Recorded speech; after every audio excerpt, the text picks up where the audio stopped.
Some of the participants in the discussion have already spoken today, and you've heard them speak. Others haven't. So I'll just go along and ask each participant to introduce themselves very briefly, name, company, and one sentence about what you do in your businesses, if you don't mind. Hello. Hi, my name's Smes. Savani. I'm Head of Innovation and Engineering at ADS, which is the National Trade Association for the Aerospace, Defence, Space and Security sectors. And I guess my interest here is pushing some of these messages down the supply chain in the hope of encouraging SMEs to adopt digital capabilities faster. Hello everyone, I'm Campion, Manufacturing Services Manager at the Business Growth Hub. We're part of the growth company here in Manchester, and we run publicly funded support services to manufacturing SMEs across the Northwest. Hello, good afternoon. My name is Inken Braunschmidt. I work for Halma PLC. I'm the Chief Innovation and Digital Officer, and our business is a FTSE 100 in the areas of medical, environmental and safety. And my job is all about growing the business from very good, successful sensor technology companies into digital companies. Hello, my name's Nigel Rix. As Ben mentioned, I'm Head of Enabling Technology within the KTN, looking at a group that really cover the developments in sensors, photonics, ICT, and power electronics that are used now by industry in terms of Industry 4.0. Good afternoon. My name is Gabriel Klement. I work for GKN, the UK group, a large multinational. I'm heading up IT globally for that group. We are trying to solve some challenges around the globe, trying to deploy Industry 4.0, which is high on our agenda. Thank you. So, the title, as I mentioned, is "What Does the Future Look Like from Here?" Quite an open title. Have a think about perhaps some of the questions you'd like to ask, either things that have cropped up throughout the 2 days that we've been giving presentations and having Q&As. But also, I would like to make it a discussion. So at any point in time, if you stick your hand up and wave it and attract my attention, we'll get you a microphone and get you to join in. So I don't want this to be a sort of a formal Q&A backwards and forwards, but more of an open discussion. So please feel free to join in. I thought I would start us off with a question, a fairly general question. So lots of the discussion around this conference has been how do we get started? How do we get going? How do we find out enough? How do we improve awareness? So there's lots of discussion, there's perhaps a lot of planning, but how important is it to actually just go? How far can you plan before you actually say, now we need to just press the go button, even if we're not fully ready? Perhaps, Gabriel, would you want to start us off with that? Yeah, I strongly believe we have to start. We have to kick into this initiative and not be afraid to fail. We have heard yesterday as well, a few presenters talked about failing fast. I think it's important, as I said, I don't know who has seen my presentation, we need to learn from each other, but be not afraid to fail. But important is to gain experience. If you fail, learn from it. If you are successful, step by step, move forward. Important is to be fast, to be part of that. We can't ignore this. This is something which is opening new opportunities in terms of new services, new products to the market, but it's opened a lot of opportunities to be more efficient. And that's what we need to be, particularly in the Western Hemisphere. Thank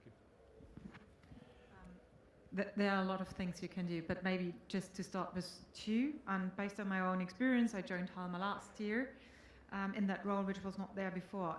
I did at the beginning two things. First was demystify this whole buzzwording around Industry 4.0, digital, whatever it is.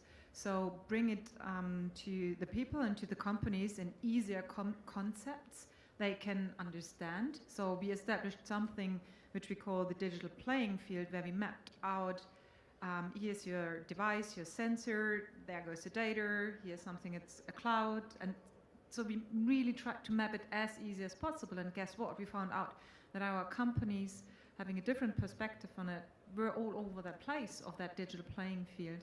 So I think that's definitely one thing, demystify it. Mm-hmm. And second, I'm a big fan of try things out. It goes a bit adding to what you said, yes, failure can be part of it, but before that is, whatever you do, find partners out there, because the things you need might be invented already. I mean, look outside at the booth. There are a lot of partners you could work with, and choose and try out who's fitting for you.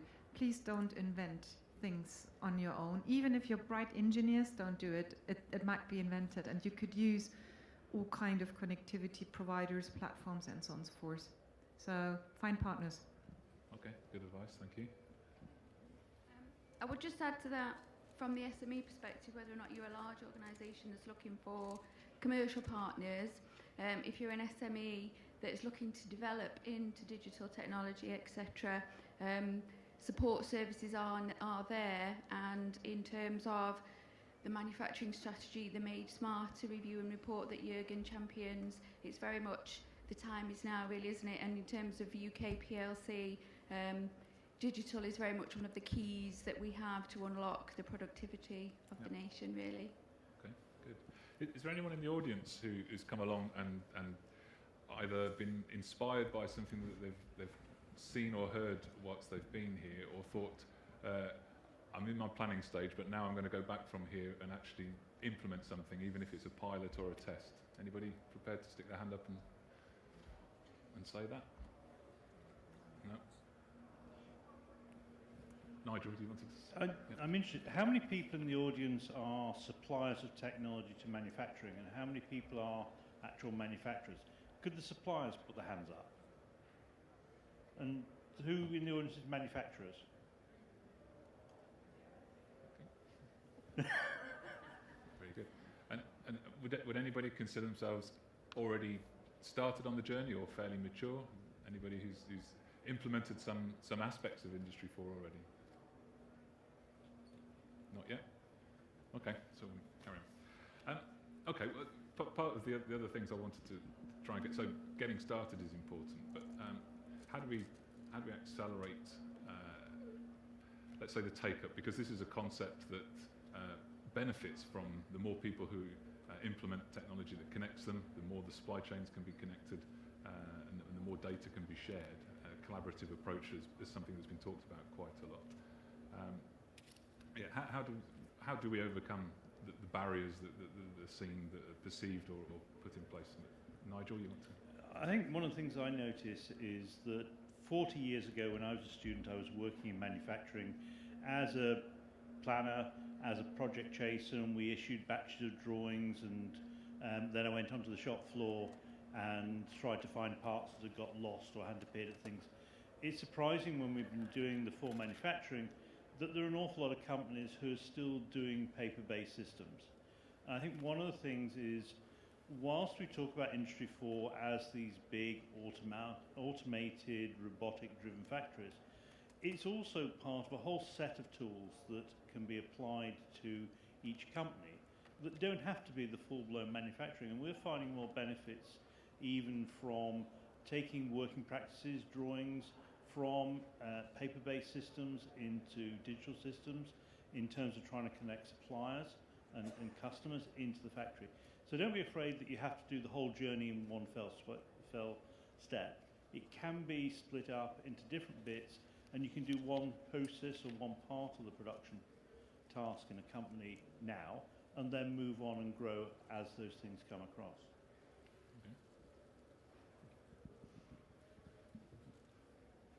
In terms of the concept of partnerships, there are some really good organisations such as the KTN, the Catapults, etc., where you can go to for impartial advice, where they're not going to try and sell you something which is Industry 4.0 in a box, which, by the way, doesn't exist. So go into the technology centres within the Catapult, some of the business support services, like your organisation, the KTNs. There is lots of good advice out there. Most of it's kind of free to have that conversation in the first place. In fact, the Manufacturing Technology Centre in Anstey, they provide a service to SMEs completely free of charge, where they will send one of their consultants, walk the shop floor with you, and identify some of the low-hanging fruit in terms of operational efficiencies.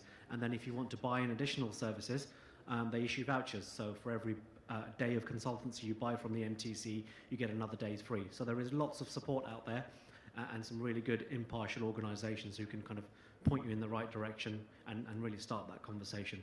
And just sort of harking back to your point, Nigel, I mean, digitalisation isn't a destination. So at some point, you are going to have to get onto this journey because that's what your customers are doing. Otherwise, unfortunately, you're not going to be around for the next set of opportunities. It's kind of that stark. Yeah. May I just add to what Nigel said as well and what Samir said? Yes, it doesn't have to be the full solution. Go and start small as well. Gain some experience, gain some knowledge what you can do, which then triggers in itself the next step. My experience was that, like Nigel said, yeah, we still have a lot of companies still doing all manually on the shop floor, all paper-driven, all manually written down the data and that kind of stuff. Start off somewhere small, an easy win, which then actually encourage to do the next step. Make people understand what's in for them, what else can be done with the technology.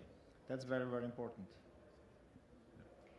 I would add to everyone else's comments about that collaborative learning, that kind of hive mind perspective, and that's very much what we practice at the Growth Hub in terms of we have specialist manufacturing advisors who are there to offer businesses one-to-one support. We also have a grant service which is available across the Northwest, which is there to help people buy in that external expertise to help them get on that Industry 4 journey. We also have an initiative called the Manufacturing Champions, where we have senior manufacturing leaders from across the region who volunteer their time and support and access to their facilities to offer that knowledge transfer to small businesses in terms of opportunities to learn best practice, opportunities to engage in a peer-to-peer networking community where you can benchmark yourself, you can learn what good looks like, etc. And we also have an online network for manufacturers and a Made in Manufacturing newsletter as well to keep businesses up to date with the latest thinking. Sure, okay, good. Inken. I want to build on that and heavily support it because beside build an external network, what I fully support, you don't have to hire all these experts, they are out there. I was astonished when I started my job finding out how many also experts and champions I have within my 45 companies all over the world, and then the challenge starts, and that's why I want to support you. For us then also was the question, how can we connect them? Yes, from time to time you should do a meeting or a conference, but what kind of tools would we use, or a platform and so on and so forth. And we decided also for an internal company-wide, so all 45 companies platform based on Hive. We call it the Halma Hub. And from our 5,600 people, we started late November. I think 3,000 are on it now, all over the world. And it's used for exchange. We do webinars. We do all kind of sorts using different formats to get exchange also regarding topics, what was tried out or failed, learned.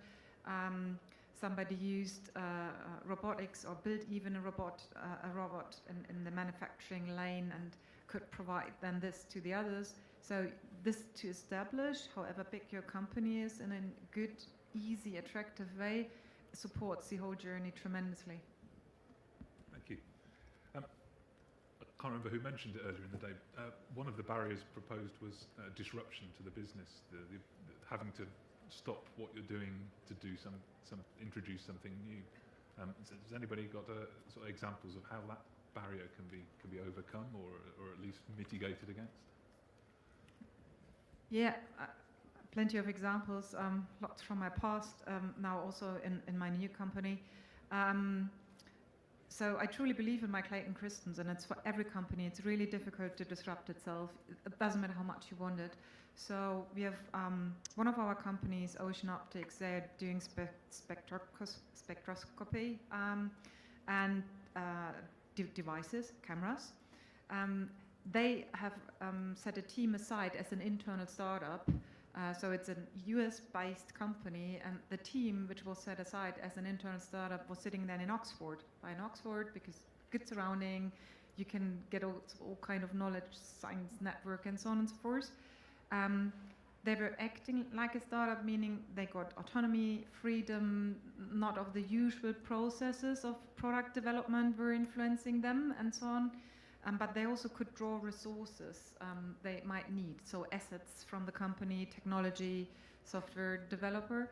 So that is one of the examples, and for them it was a huge experiment. They have never done it before, and the whole question, oh, will they have party the whole day or whatever they do there in Oxford?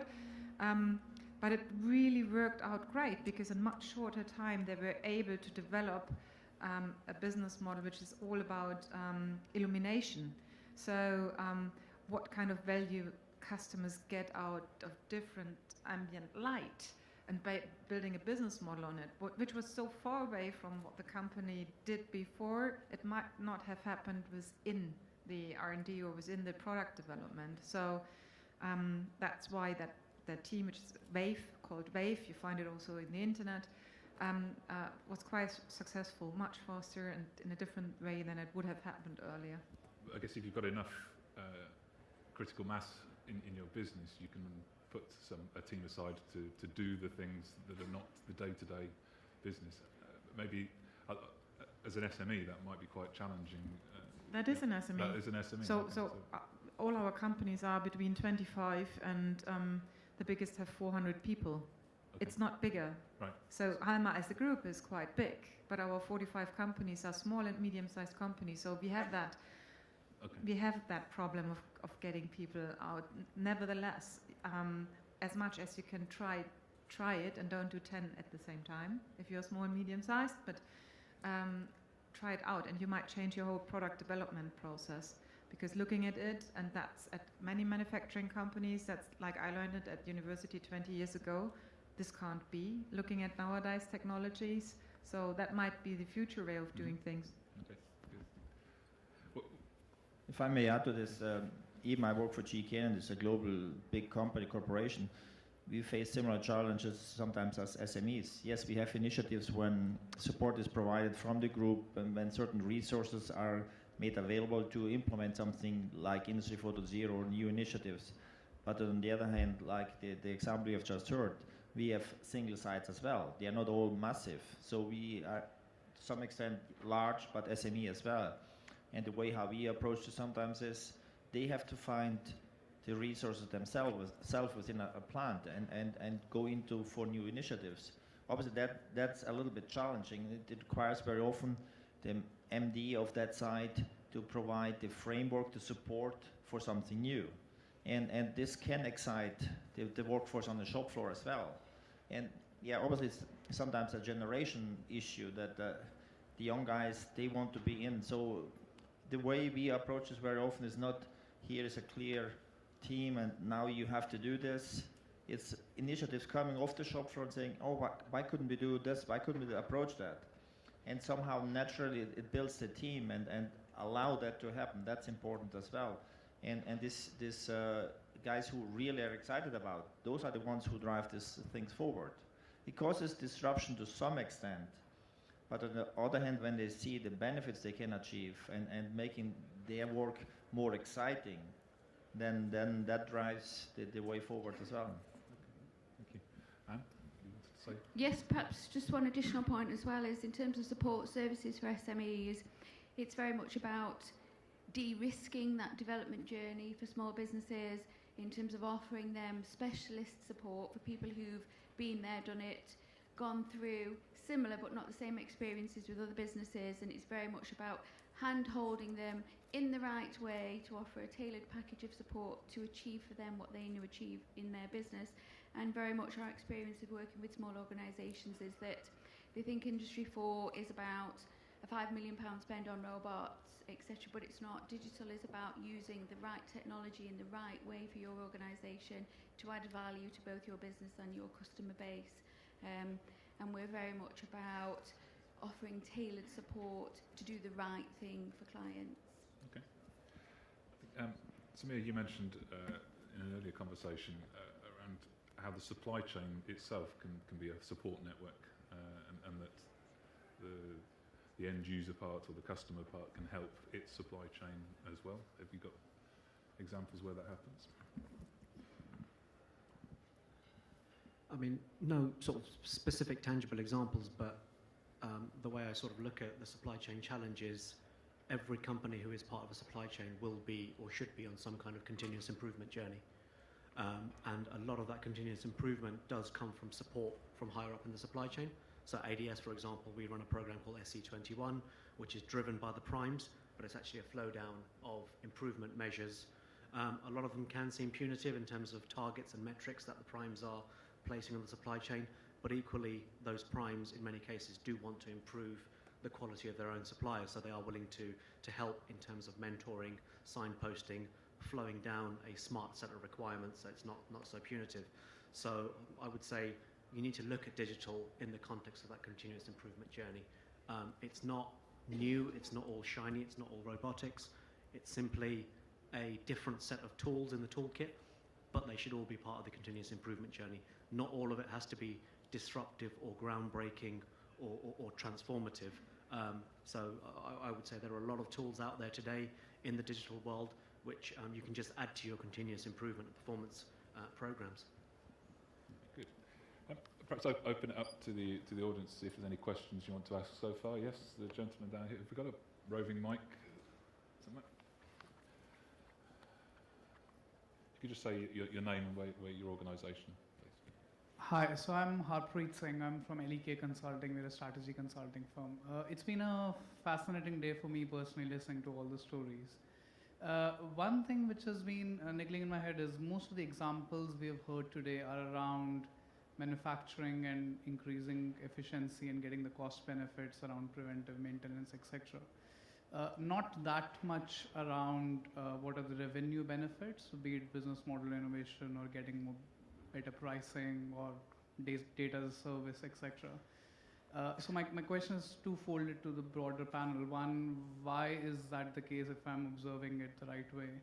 And secondly, are there specific examples where you've seen a lot more revenue-oriented benefits of Industry 4? Interesting question. Yes, Inken, you want to? Thanks so much for that question, because I share your observation of today. When we speak about Industry 4.0 and manufacturing, usually it goes to the efficiency bit and really to the manufacturing operations. But for me, that's always only one part. The other is exactly what kind of new services or business models we get out of it. And especially even more, I appreciated a question in another panel earlier where somebody asked, one here, how much would you introduce it to the small and medium-sized companies, a fully automated factory? And we all know there's an end to that means, So some of these things might be really good and efficient for large factories and with several sites. Looking at some of my companies, it's not making sense at all. So at Halma, we are much more on the other part of the Industry 4.0, which is based on the new technologies out there, what kind of new offerings, services, business models establish, where we don't sell the hardware, our great devices and sensors anymore, but based on the data they are able to gather, all kinds of, so medical data or environmental data, what is problems we can solve for customers where they would say for these, pay for these insights. And also facing that hardware gets commoditized more and more. So nice that you maybe have then an efficient manufacturing, but what if you give then away the hardware for free and just purely monetize on the business model? And I see a lot of manufacturing and technology companies, because they earn so good money on the device with high margins, having difficulties to open up to that path. And there's a huge danger because there are coming other companies in these markets which might not be your usual competitors, but might be for example, in medical, the Fitbits or the Apples, where companies who have vital signs devices never thought about, but they have in their strategy, they enter the health market and they want to earn money there. So based on rather software and software as a service or whatever it is, offer. So, and that's really disruptive to companies or classical technology or manufacturing companies. So that's why, thank you for this. It's the second part of Industry 4.0 where we also have to take care of new technologies, new business models, new competitors. That means new business processes in your company. So these are the magic 4 influences. I think one of the things that's important is to remember Industry 4 is almost a marketing campaign. It's a whole collection of technologies that's causing a shift in the way things are done, but is raising awareness of some of the advantage of new things that are coming through. But you need to keep in mind all the time that it's there to serve your business. It's not about just putting in these new technologies and the world will be a nicer place. You've got to relate that back to what it's doing. I know at least one car manufacturer, engine manufacturer, who is collecting data on their engines through the factory. And what they've said to me is, it's great, we've got tons and tons of data, we have no idea what to do with it, but it's going to be good because we've collected the data. And we've seen that with IoT systems, remote monitoring, people put in systems that allow them to collect data, and they lose the point somehow that if they're not doing anything with it, if they haven't actually used that to improve their business, to analyze it, to provide a better service, they really haven't made a step forward in the business sense. Technology, it's been great, they've now got something they couldn't do before, but you've got to work out how that is going to help increase product value, increase service to customers, or improve the way you're doing things. I think we saw some really great stuff in terms of both the supplier drive in that JLR example, where there was a quality that companies had to meet if they weren't to get contracts. And by changing the way they did things, they managed to realise amazing increases in the reduction of missed shipments or whatever in the quality standards. Now, Industry 4 was the thing that allowed them to do it, but the thing they were going to do was to try and increase the quality through to another company. Great question, I have to say. Yeah, we talk a lot about digitizing the shop floor when we talk about Industry 4.0. But Industry 4.0, in my eyes, is, yes, collecting the data, but converting that into information, feeding that data back to other business needs, to other business requirements.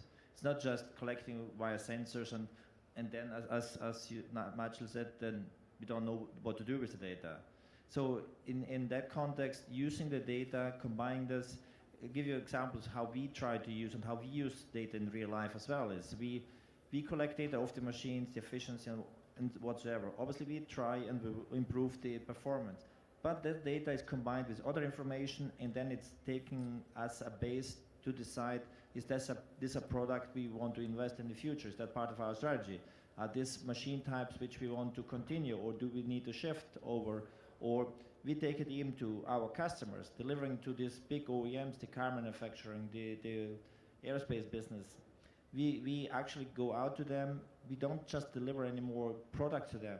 We engage them and we ask them to come and see what we do in the context of Industry 4.0. And they're quite impressed. They want to see that. And we take it back to them in terms of opportunities. So like what we call smart quality. So far, the customer, our OEMs, the automotive OEMs, they dictate, you have to check this part 5 times an hour, check this, that, and whatsoever. It's a strict rule.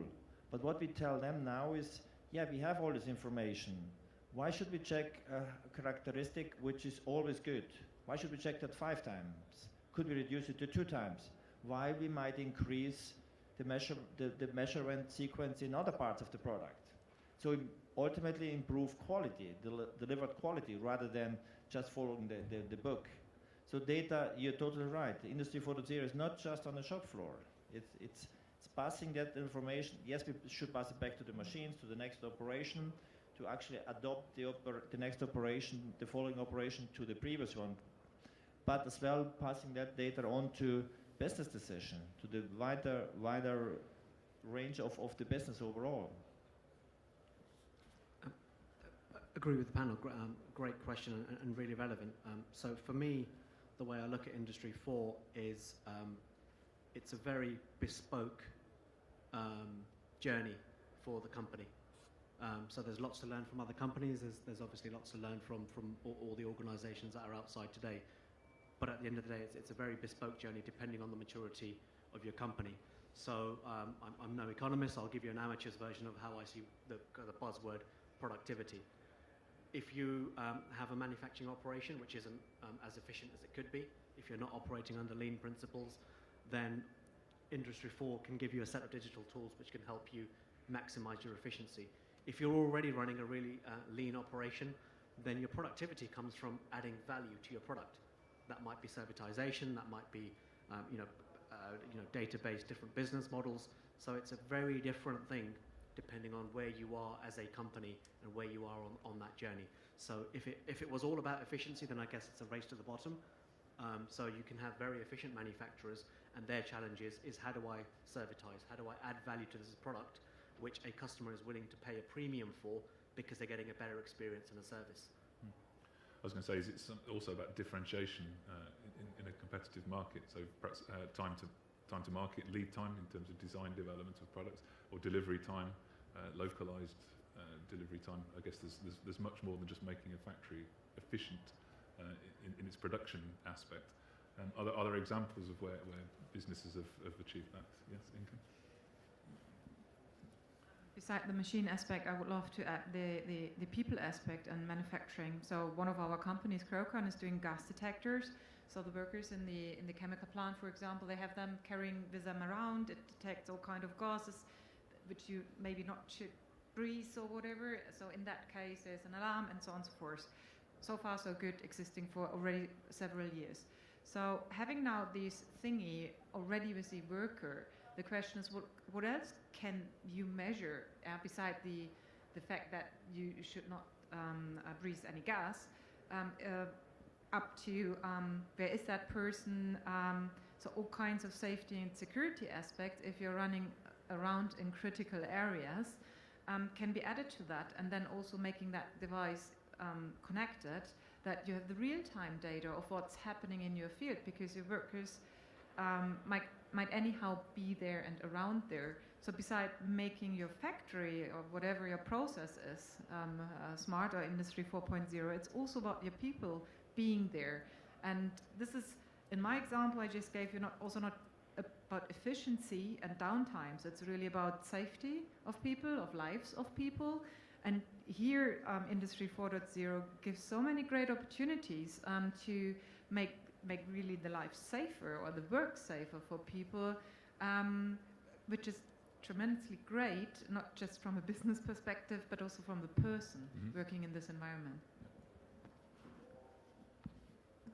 I would just add to that as well. I personally very much like the way EEF, the Engineering Employers Federation, has written up what Industry 4 is in terms of 3 very discrete areas of improvement in terms of smarter processes, which is firstly eliminate all of the waste from your processes using lean tools, and then only then do you use digital technology to make it right, otherwise you just make the waste more complex. Then after smarter processes, smarter supply chains, which we've already spoken about in terms of that transfer of information across the supply chains to make the end-to-end much slicker and quicker, and then smarter products, which is the journey that everybody's on in terms of that real-time feedback data. Our experience of working with small organisations is very much about increasing the volume of production by using lean tools so that they can make more, and then in terms of then helping them go out to new markets, so taking their existing products out to new markets, and then also helping them increase their product portfolio and to diversify, and using the right technology and the right tools at the various different points of that journey. Excellent. Thank you. Do you have any other questions from the audience? No, not at this point. Okay. Anything in the panel either wants to ask each other, or a point you want to get across we haven't covered? Oh, hold on, we've got hands. Yes, please go ahead. Sorry, Cas O'Cara, Omron Electronics. Is there a role for the blockchain in terms of disrupting IoT at an industrial level? We have people like IBM talking about the impact that will have. I wonder what the views of the panel is with regards to blockchain principles and technology and the distributed ledger network, maybe. Yeah, so I guess blockchain or generally distributed ledger technology is another set of tools within the toolkit. And yes, in terms of enabling smart contracts, unlocking payments autonomously in a trusted way, even traceability of metallic powders in additive manufacturing. So blockchain has, I guess, or distributed ledger technology has a role to play in all of that. But I would just treat it as another tool in the toolkit. You know, if value is driven in your business by having smart contracts, then you're going to need something like a distributed ledger technology to enable that. If you need absolute traceability back to source of powder, including the conditions that powder was made in, because that's what your quality and your regulation or your certification demands, then you're going to need that kind of technology to get that traceability back. So again, I would say start with the value proposition and what is it that you're trying to achieve, and then something like blockchain may well be the means to achieve it. Maybe two use cases which are not fintech, which is always the most obvious. So one comes from utilities, energy industry, which was one of the first industries for which blockchain as a distributed ledger made sense. And here it can be used on the one hand either as a peer-to-peer system for energy exchange in a very much decentralized energy system, which disrupts sales. You don't need your sales guys anymore. It disrupts trading because the price will be found between the peers. And it's used already in very concrete use cases, for example, in e-vehicle charging. So there's one company out there who uses the blockchain as a secure way of contracting for people who have a charging station and provide it to others. So that's a use case which is out there. Another one is today somebody spoke about also digital twin or the digital twin of the factory.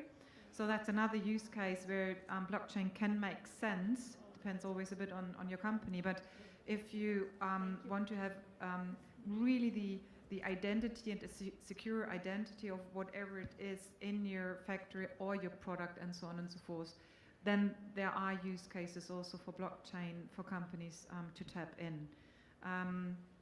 Yeah. Thank you. Yeah. So we had another hand up as well, yeah. So my question is directed at the entire panel, a little bit regarding the sense of urgency in the market. So we see a new technology emerging all around Industry 4.0. Is there a way to quantify or send a message in your expert opinions towards, let's say, manufacturers, a very traditional market, a very traditional area you're using? They might be around for 50 years, 100 years, they've been very successful. How urgent is this need for change and adaptability around data? When do you think there will be a risk? Can you estimate a time frame, maybe 2 to 5 to 10 years, in which many of the manufacturing processes, those who are not adopting Industry 4.0 data-driven models, when they will be disrupted? Okay. Who'd like to answer that question? Who's got a crystal ball? So well, it's more about a sense. So I'd be curious, sure, if you just gave me a number. Are we talking about a time frame of 2 years? Are we talking about a time frame of 5 years, or is it more like 10 years? That's a very difficult question, I have to say, because what is the end? There is not an end point. It's an evolving story, and I strongly believe that everybody has to start with that. How far everybody has to be in 3 years, I don't know. What the world looks like in 5 to 10 years, if I would know that, I probably wouldn't sit here. But let me explain a little bit or give you my experience. You have to do it in order to increase productivity, to be actually competitive. From my point of view, data-driven, that's the power. In the future, it's, yes, as I said today in my presentation, yeah, we produce physical parts, but the value in many cases will be in the data. If you look at a car today, already today they talk about that the software in a car is probably has more value than the physical car itself. So having said that, it's the importance of starting it. I give you one example. We have in GKN we have something like 160 sites, production sites.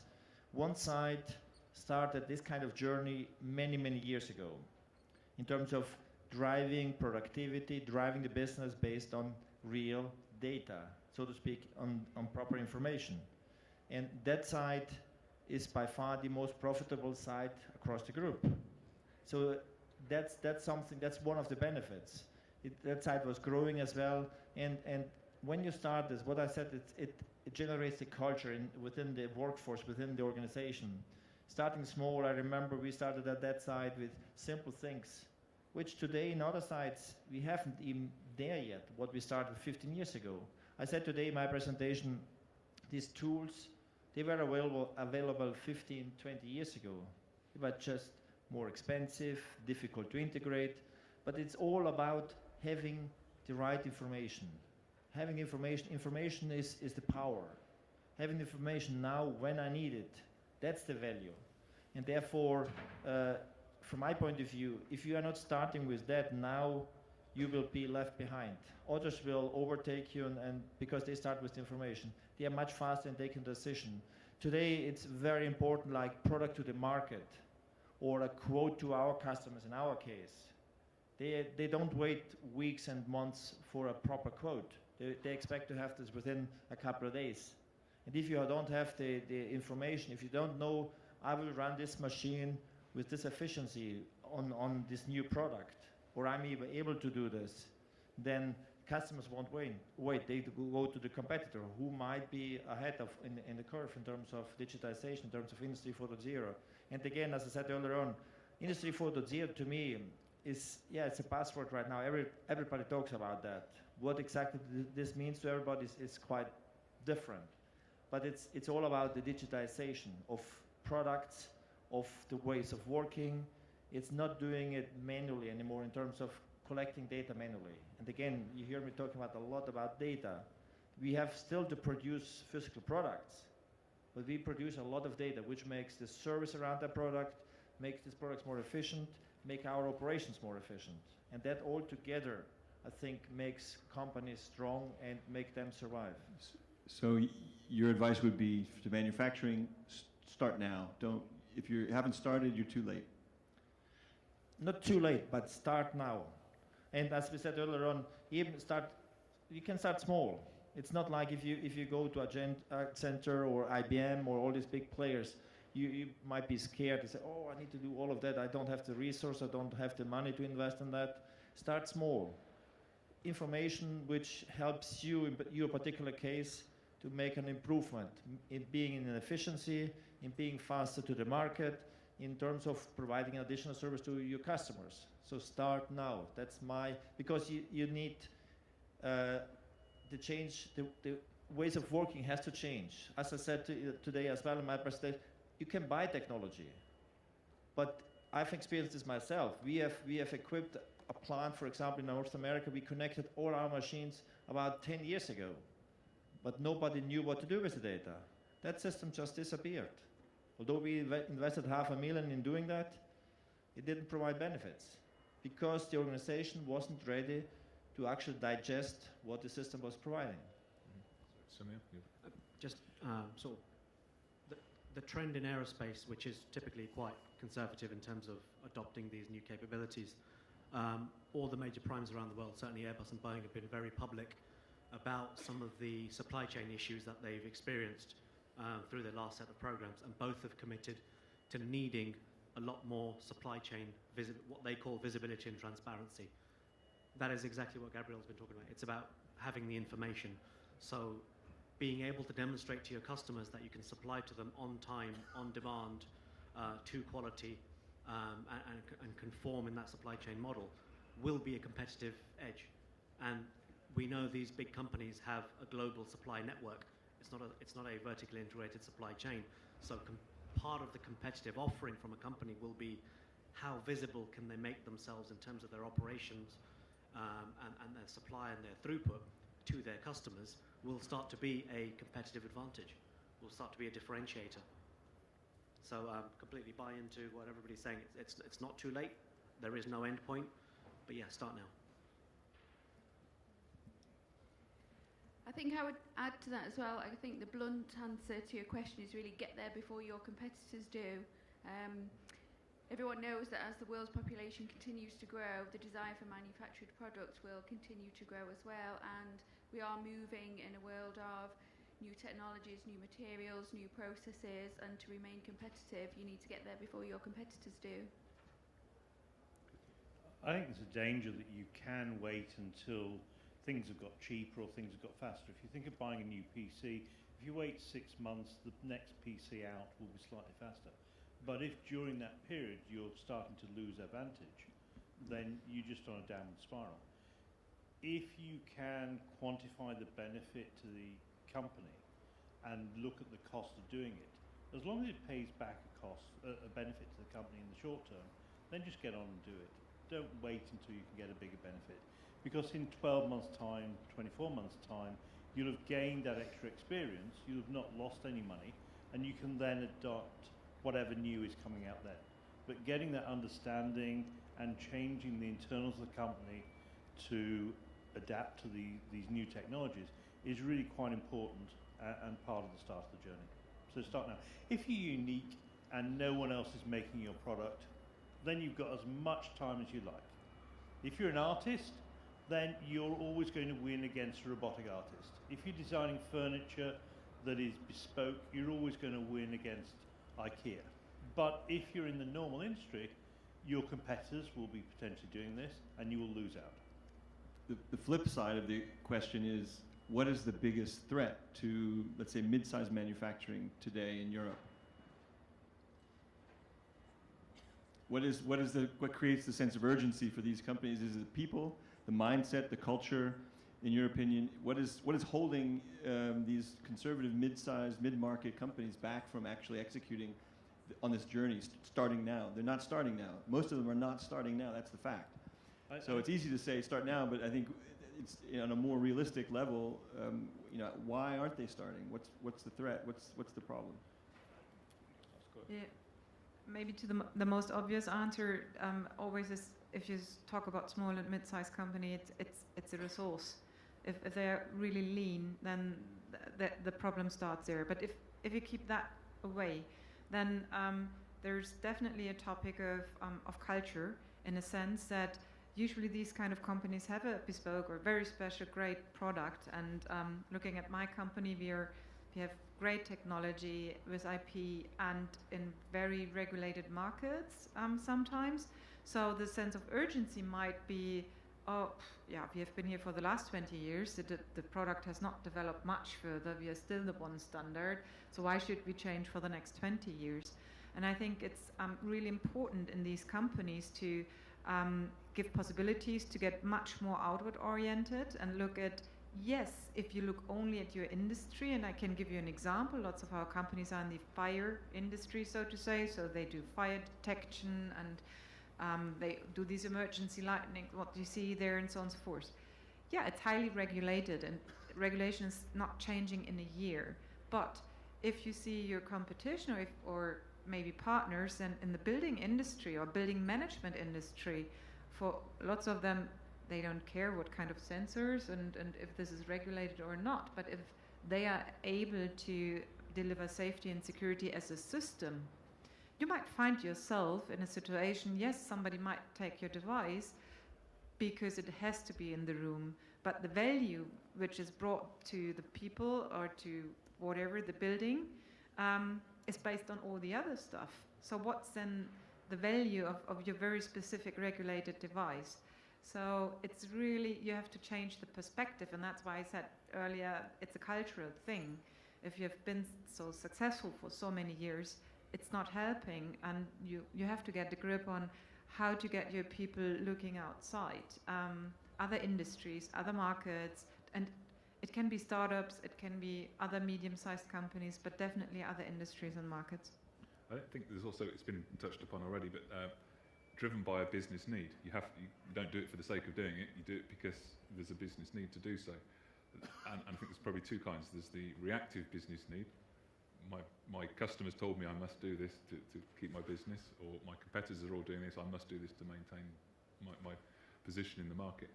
Or there's the proactive one. There's the predicting you're going to have a business need, so let's get in there first. Or there's not having a business need at all. In some cases, I guess, there's until a certain point in whether it's maturity of the company or the product or the business you happen to be in. Yeah, Gabriel. I think there's a big danger in what Steve just said.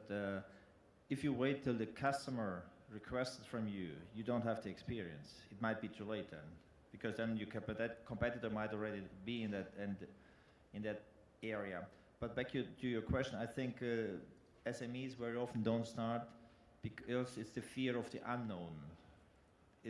We don't know what's in for me. We don't know how expensive this is. It costs a lot of money.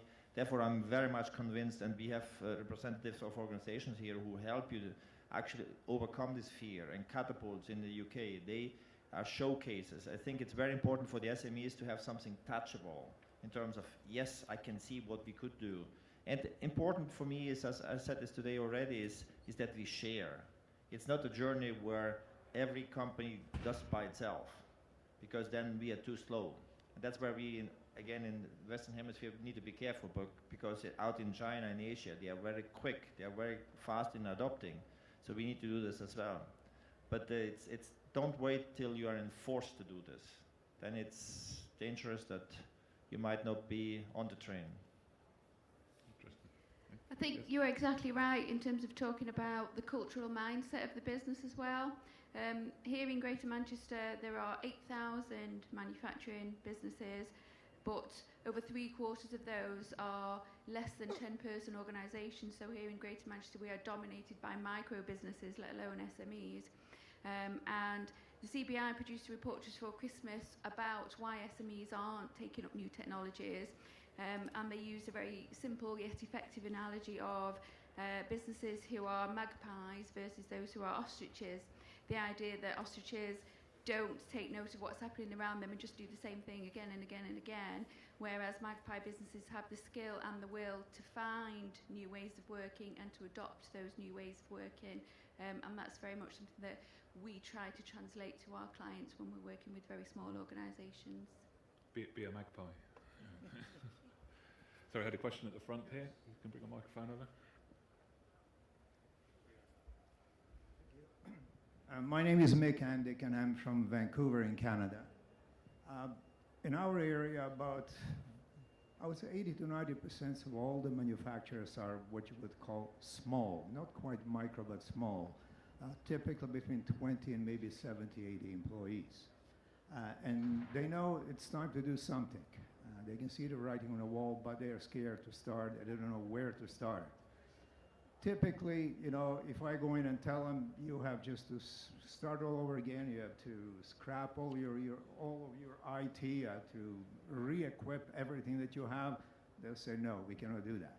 Now, from your experience, panel members, what is the most effective or most rewarding area to start?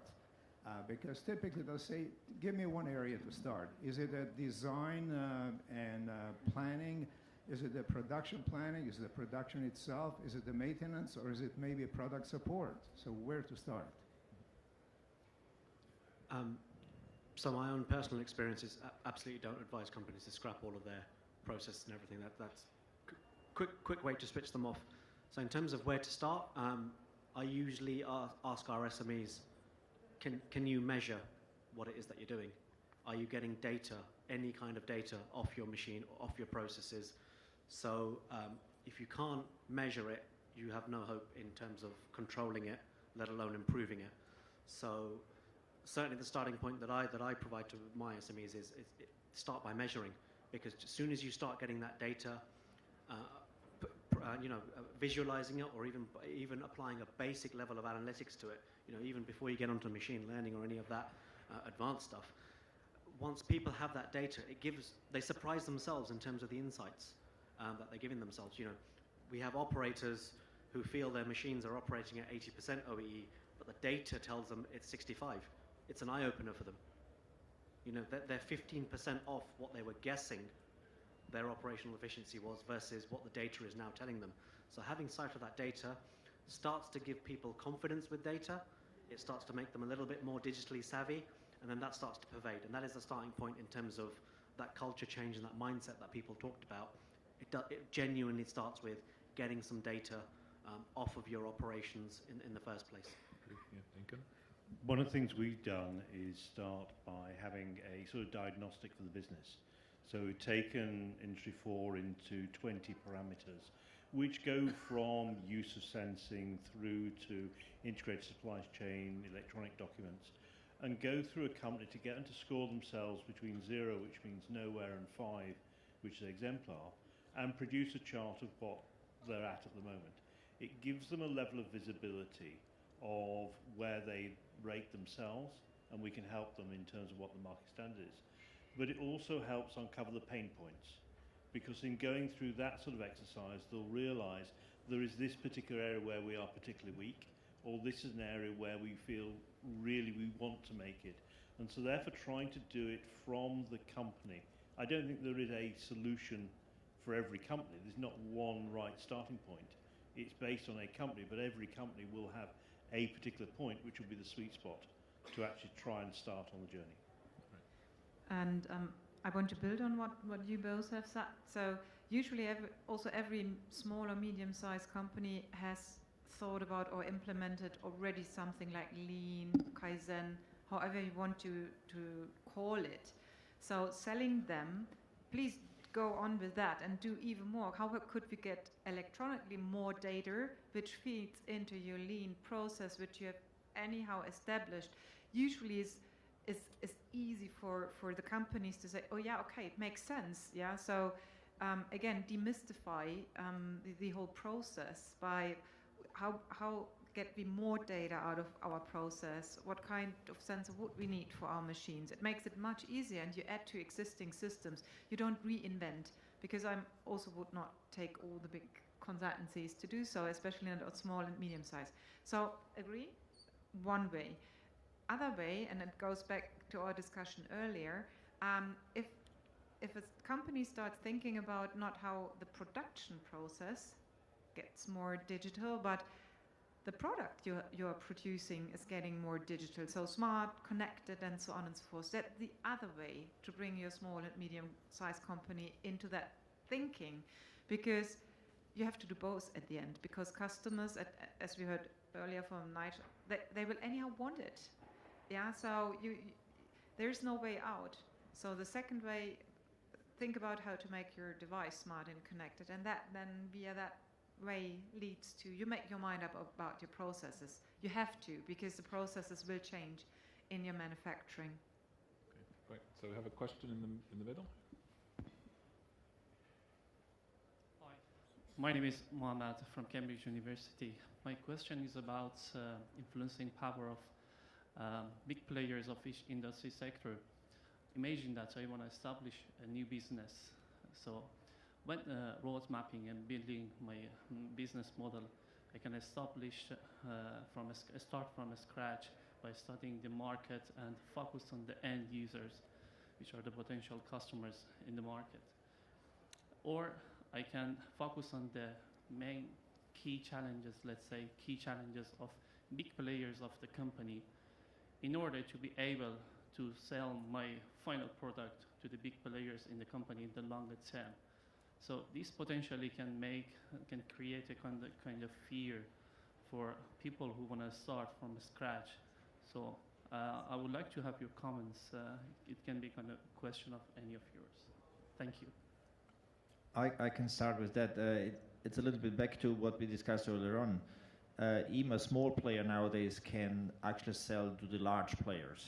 And even now we have a kind of a trend when even these big global companies, the really large groups, are actually looking out for small suppliers as well, because they know they are agile. But what they will do, and that we discussed earlier on, is they will request that you provide information, that you are able to follow their process in terms of sending them the information, actually proving that you produce your products in this way, and that, for example, sometimes they might even ask that you need to provide them the sensor data of your machine with who you produce these products on. So they will request that. So that doesn't mean, in my eyes, it doesn't mean that small players or small companies can't sell to large companies. It doesn't have to be small to small or small to mid-size. Okay, good answer, thank you. Do we have any more questions floor. Yes, one at the back there, please. Hi, Craig Alexander, Mitsubishi Electric. From a purely personal point of view, I feel there's a great emphasis on SMEs. Is there not a danger then the industry as a whole being left behind by ignoring the major players who just can't have the momentum? It's like I liken it to a super tanker trying to turn. I think it's an interesting debate because the presumption is that big companies are ugly and rich enough to do it for themselves. They will have internal business process.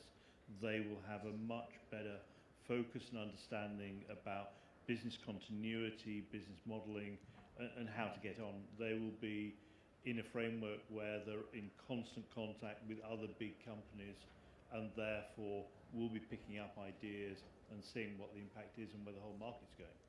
The thing that I think a lot of us are trying to address is that SMEs, if they're not careful, work in a bubble. They don't get access to that visibility of information, and therefore also they need a bit more of a push to get off the ground. And I think some of the things about trying to encourage people to do it, some of the case studies that we're seeing come out about small companies who've done things, made changes, really show transformation in the business. But it's a good point about the balance between support for big and support for SME. So I've worked for both. I worked for a 50 billion company, and now I work for a 1 billion company, which I explained is itself split in 45 smaller ones. So the 50 billion one, utility along the whole value chain and so on and so forth. And during that time, I met other very big companies. It's not that they are not facing the same challenges, to be honest. So my whole experience was you are facing as well as are we cozy enough here, and we have been here so long, why should it change? It goes we can build it ourselves because we are so big and have so much money. It goes yes, we have to get the big consultancies in or whomever, we only can work with big partners. What we established in that former companies, and I've seen others, they also really embrace the whole topic of partnership and about getting expertise on board, also from smaller companies, from boutique, whatever it is. And at the end, it's not just a choice, because there are also many experts and people out there who don't want to be hired, and they don't want to join a very big company, and they want to stay in a startup or in a smaller company or whatever. And still also as a very big company, you have to get access to this kind of great, brilliant resource. So to be honest, a lot of the barriers I recognized in this very big companies, but in the smaller, if it comes to digital, they are really not far away from each other. I think one of the points that's been raised previously in this morning was larger companies might have different issues than smaller companies in terms of getting over some hurdles, but actually the same piece of advice, which is to start small, the pilot, the demonstrator, the thing that proves the concept, gains some internal support, is often a catalyst, I suppose, to overcome that barrier. Sorry. From a personal point of view, one final thing I should add. At times it is much easier to work with big companies than it is with SMEs. There are different problems. But there is that ability with a big company to actually invest or do different things. Talked about with a small company, if you're trying to make a transformation, it's really hard to change the whole of your production. But if you've got one line or one set of machines, that's what a company may have to face. With a big company, they're much more likely to be able to set up a pilot line or a separate group that is just looking at this task. They don't quite sometimes have the resource impacts that the smaller companies have. We're happy to work with anyone. To be honest, I actually find it the opposite, whereby the larger company, in order to start small, the gains are so insignificant, it's hard to maintain momentum. I tend to agree. It's not easier in a big company because they are not as agile and getting something through. Yes, once they decide that we go down that route, we want to go do Industry 4.0, But first of all, it takes quite some time till they get to that point, and secondly, then yes, the investment, they want business case, they want to see the outcome, and where is the business case? If I provide this data to the customer, how can I quantify this? Overall, yes, it is a clear benefit, and this is an additional service which I provide to the customer. Or if I see the efficiency of my shop floor, ultimately, yes, there's a clear benefit to that. But try to sell this to somebody who is not data-driven, as an example. And obviously, we have this in the big organizations, likewise in the small organizations. It's not everybody's the same. It's this journey. That's why I keep repeating this. Tap into it now, learn, gain some experience. That's my real personal view. That's key. Don't start too late. Start now, from my point of view.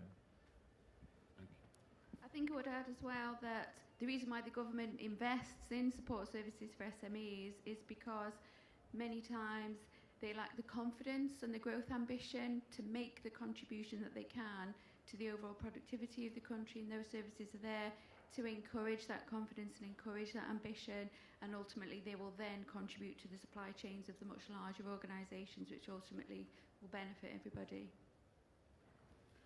Well, thank you everybody. I think we're working towards the close of the day, so I won't take any more questions, but just to say thank you very much to the panelists and your contributions. Thank you very much to the audience as well for your questions and your participation. It's the hardcore that stayed to the end, so thank you very much for that. I think we could just thanks for everybody with a round of applause would be a great way to shut up, so thank you. I won't hold you up very much longer. I'm sure there's lots of people worrying about how they're going to get home in the snow, but really just to say I've found it a fascinating conference and exhibition. I hope you've all either learned something, become inspired by something, or have got further questions you want to come and ask people about.